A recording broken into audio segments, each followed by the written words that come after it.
मंडळी, निसंशयपणे आयुर्वेद आपल्याला लाखो वर्षांपासून आदर्श जीवन जगण्याची प्रेरणा देत आहे. जर आपण याचं योग्य पालन केलं तर आपण निरोगी, रोगमुक्त, सक्रिय जीवन जगू शकतो. तर आज आपण एक परिपूर्ण दिनचर्या तयार करण्याचा प्रयत्न करूया. चला तर सुरुवात करूया. नमस्कार, मी अमृता. आयुष्याचा खजिनामध्ये आपलं स्वागत आहे, जिथे आपण तुमच्या आणि आमच्या आरोग्यावर करतो चर्चा.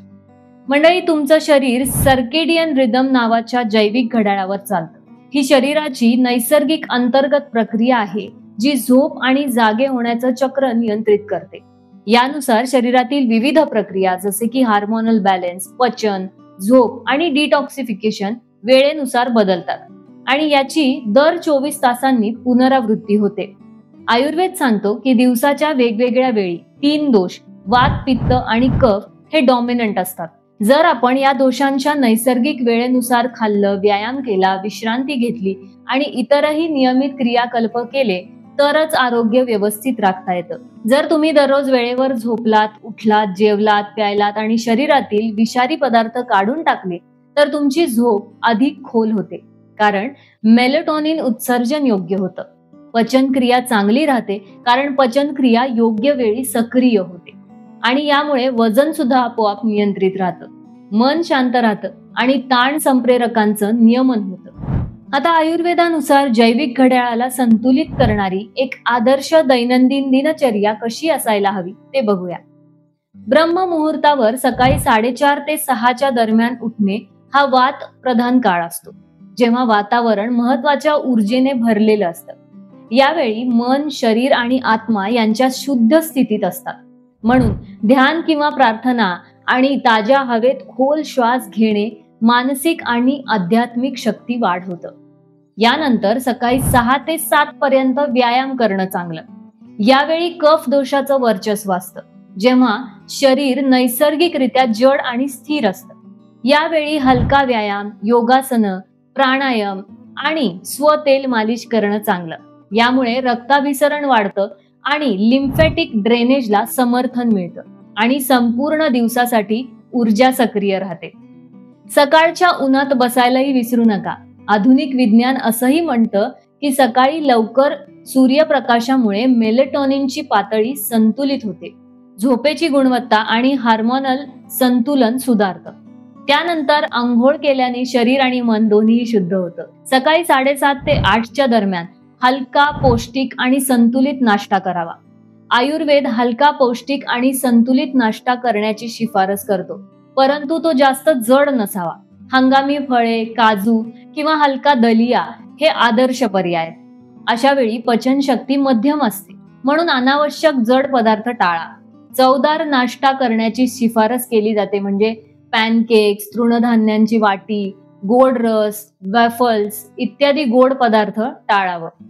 दिवसाचे मुख्य जेवण दुपारी 12 ते 1च्या दरम्यान खावं, जेव्हा सूर्य त्याच्या शिखरावर असतो आणि शरीराची पचनशक्ती, जठर-अग्नी सर्वात जास्त असते. अभ्यास दर्शवते की दुपारच्या वेळी इन्सुलिन संवेदनशीलता आणि चयापचय दर सर्वाधिक असतो. म्हणून यावेळी जेवण पौष्टिक, पूर्ण आणि संतुलित असावं, जसे की डाळ भात, भाज्या, रोटी आणि थोडंसं तूप. संध्याकाळी 6:30 ते 7:30च्या दरम्यान हलकं जेवण खावं. हा कफ कालावधी असतो, जेव्हा शरीर हळूहळू विश्रांतीकडे जात असतं. म्हणून रात्रीचं जेवण हलकं आणि सहज पचण्याजोगं असावं, जसे की भाज्यांचे सूप, मुगाची खिचडी किंवा हलक्या भाज्या. यामुळे रात्री पचन सुधारतं आणि गाढ झोप येते. शरीराला रात्री 9:30 ते 10च्या दरम्यान झोपेसाठी तयार केलं पाहिजे. याचा अर्थ मोबाईल फोन, टीव्ही आणि इतर सर्व स्क्रीन पासून दूर राहणं. प्रकाश मंद करावा आणि शांत वातावरण तयार करावं. यामुळे झोपेसाठी आवश्यक असलेल्या मेलेटोनिन हार्मोनचा स्त्राव वाढतो. रात्रीचा सर्वात महत्वाचा भाग येतो, रात्री 10 ते पहाटे 4:30 पर्यंत. हो, या काळात शरीर आणि मेंदू डिटॉक्सिफिकेशन मध्ये गुंतलेले असतात. आधुनिक न्यूरोसायन्स असेही सुचवतो की या काळात ग्लिम्फॅटिक सिस्टीम सक्रिय असते. ग्लिम्फॅटिक सिस्टीम ही मेंदूची एक विशेष शुद्धीकरण प्रणाली आहे, जी मेंदूचे आरोग्य राखण्यासाठी झोपेच्या वेळी मेंदूतील कचरा, उत्पादने आणि अतिरिक्त द्रव काढून टाकते. जर तुम्ही ही दिनचर्या पाळली तर तुमचे शरीर निरोगी राहीलच, पण तुमचं मनही आनंदी राहील आणि तुमचा संपूर्ण दिवस उत्पादक होईल. आयुर्वेदाने संतुलित, रोगमुक्त आणि उद्देशपूर्ण जीवन जगण्याचा मार्ग दाखवलाय, पण आपण आयुर्वेदिक जीवनशैली विसरत चाललो आहोत. जर आपण प्रामाणिकपणे आयुर्वेदिक दैनंदिन विधी स्वीकारले तर आपल्याला कोणताही परदेशी जीवनशैलीला फॉलो करण्याची गरज भासणार नाही. सर्वात चांगली गोष्ट म्हणजे या सवयी महागड्या आहारांवर, जिमवर किंवा सप्लिमेंट्सवर अवलंबून नाही. एकेकाळी आपल्या संस्कृतीचा भाग असलेल्या मूलभूत सवयी वेळ नसण्याचे निमित्त बनले आहे. पण जर आपण आता काळजी घेतली नाही तर भविष्यात आपल्याकडे खरोखर वेळ राहणार नाही. या सवयी सोप्या आहेत, त्या फॅन्सी नाहीत, परंतु त्याचे परिणाम असाधारण आहेत. त्यांना फक्त सातत्य आवश्यक आहे. एका सवयीने सुरुवात करायला काहीच हरकत नाही आणि तुम्हाला काही आठवड्यानंतरच या तुमच्या शरीरामध्ये फरक जाणवेल. तर आजचा व्हिडिओ तुम्हाला कसा वाटला हे आम्हाला कमेंट करून नक्की कळवा आणि असेच आरोग्यदायी व्हिडिओ पाहण्यासाठी आयुष्याचा खजिनाला सबस्क्राईब करा. धन्यवाद.